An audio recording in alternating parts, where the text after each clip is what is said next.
Después de ver el bloque capitalista capitaneado por Estados Unidos, vamos a ver ahora el bloque comunista controlado por la Unión Soviética.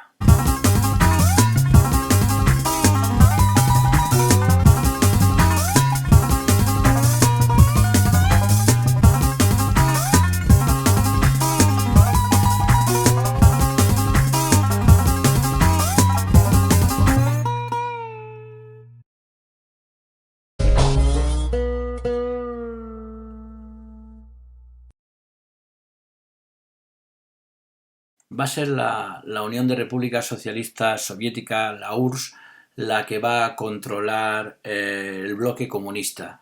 Va a organizar una coordinación de los partidos comunistas basándose en la doctrina Janov. La base de esta doctrina es que para hacer frente al bloque capitalista de Estados Unidos, ningún país comunista debe salirse de la órbita que marque la Unión Soviética. En los primeros años de la posguerra se constituyeron gobiernos de coalición entre comunistas y otras fuerzas democráticas en los países que habían sido liberados por el ejército soviético.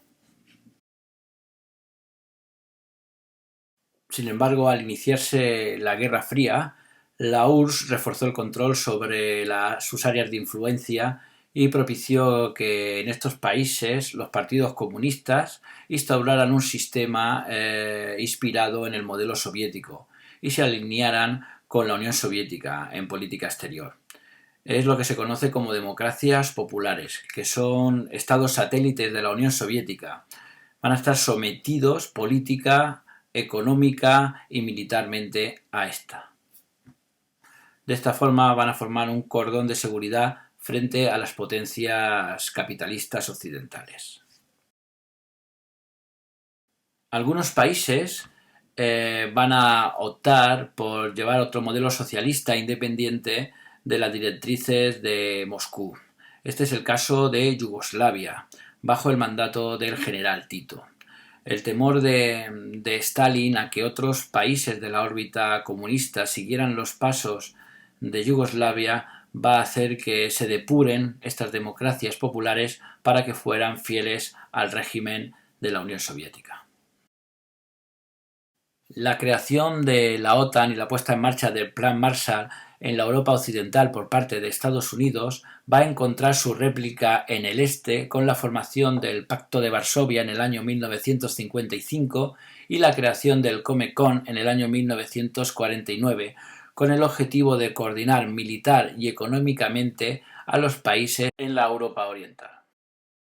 Como ya hemos visto, el gobierno de Stalin estuvo caracterizado por la represión política y el férreo control ideológico, lo que supuso numerosas muertes y encarcelamientos. Con la muerte de Stalin en el año 1953 se inició un nuevo periodo en la Unión Soviética. En el 20 Congreso del Partido Comunista, que se realizó en el año 1956, se denunciaron públicamente los crímenes y los abusos cometidos por el estalinismo. En esta nueva etapa, conocida como la desestalinización, el nuevo máximo dirigente, Khrushchev, impulsó una serie de reformas políticas. En política interior se inició un periodo de mayor tolerancia y cierta libertad de expresión. Además, se llevaron a cabo medidas económicas para mejorar la calidad de vida de los ciudadanos. En política exterior se abrió una época de consistencia pacífica con el bloque capitalista y con Estados Unidos, con el objetivo de evitar un enfrentamiento armado o incluso una guerra nuclear.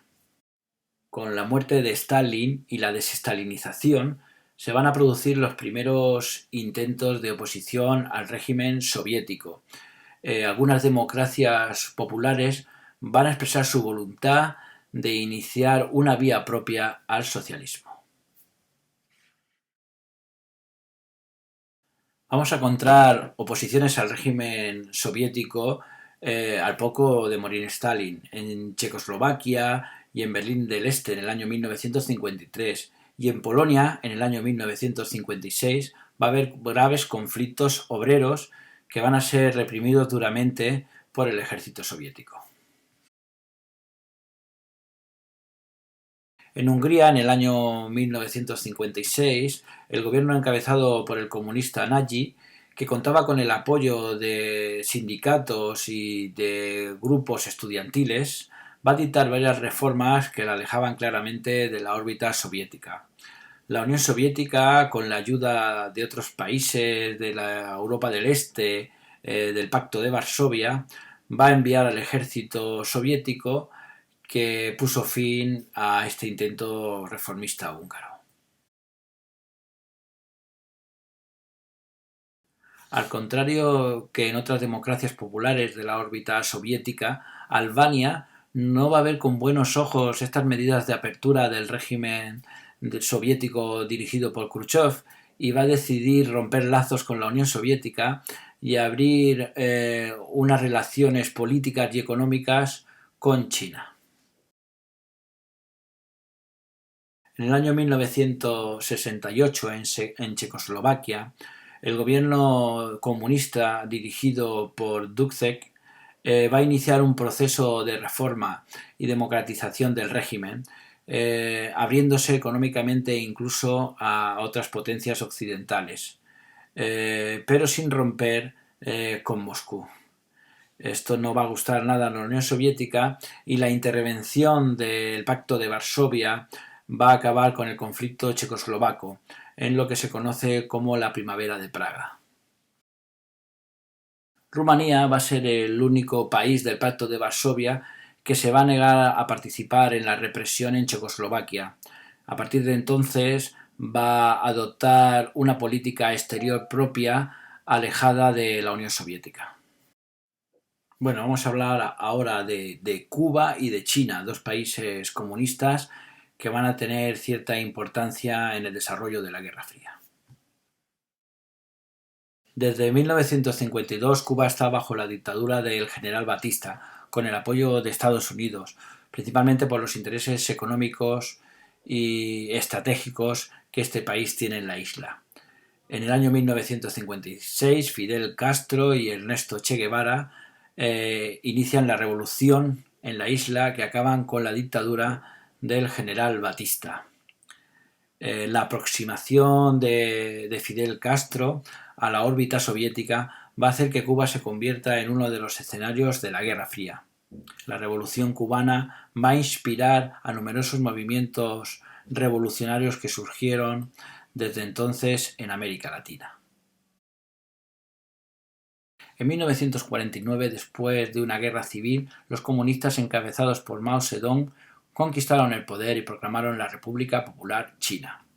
Para reconstruir el país después de dos guerras e iniciar el camino hacia el socialismo, se siguió el modelo soviético.